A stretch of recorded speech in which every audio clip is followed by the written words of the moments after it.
In Deutschland leben über 84 Millionen Menschen. Davon haben über 12 Millionen Menschen keinen deutschen Pass. Und das, obwohl fast 50% von ihnen schon seit über 10 Jahren in Deutschland leben. Das will die Regierung jetzt mit dem Gesetz zum Staatsangehörigkeitsrecht ändern. Ich erkläre dir jetzt in einfacher Sprache die wichtigsten Punkte des Gesetzes, wer den deutschen Pass nicht bekommt und wann das Gesetz in Kraft tritt, also ab wann es gilt. Los geht's!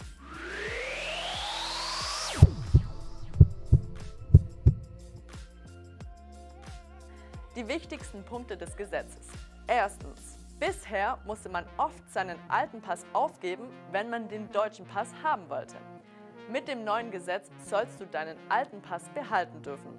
So kannst du theoretisch 2 Pässe haben, wenn es dein Heimatland erlaubt.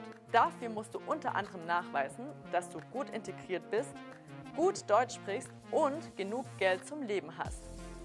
Zweitens. Bisher war es erst nach 8 Jahren möglich, den deutschen Pass zu beantragen.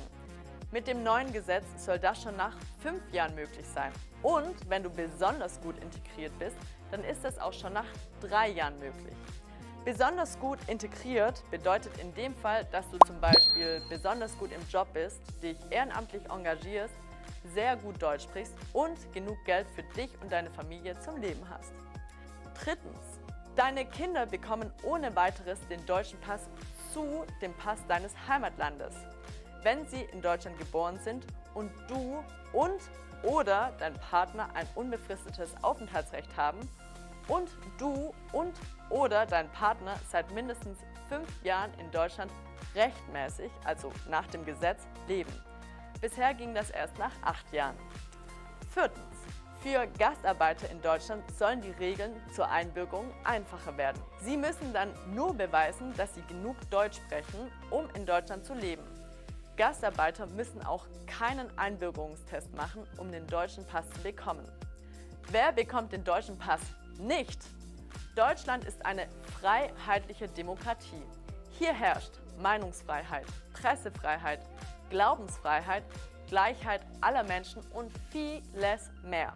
Wer das nicht akzeptiert, wer rassistisch ist, wer gegen Juden ist, wer andere Menschen verachtet, der bekommt keinen deutschen Pass. Bedeutet, wer den deutschen Pass will, muss die Werte unserer Demokratie leben. Wann soll das Gesetz in Kraft treten, also gelten? Das Gesetz soll in den ersten 6 Monaten von 2024 verabschiedet werden, also irgendwann zwischen Januar und Juli 2024. Aber das bedeutet noch nicht, dass es dann auch schon gilt. An welchem Tag genau es in Kraft tritt, ist noch nicht bekannt. Jetzt möchte ich von dir wissen, hast du vor, dich in Deutschland einbürgern zu lassen? Schreib es gern in die Kommentare. Das war's und denk dran, alles wird gut. Bis dann!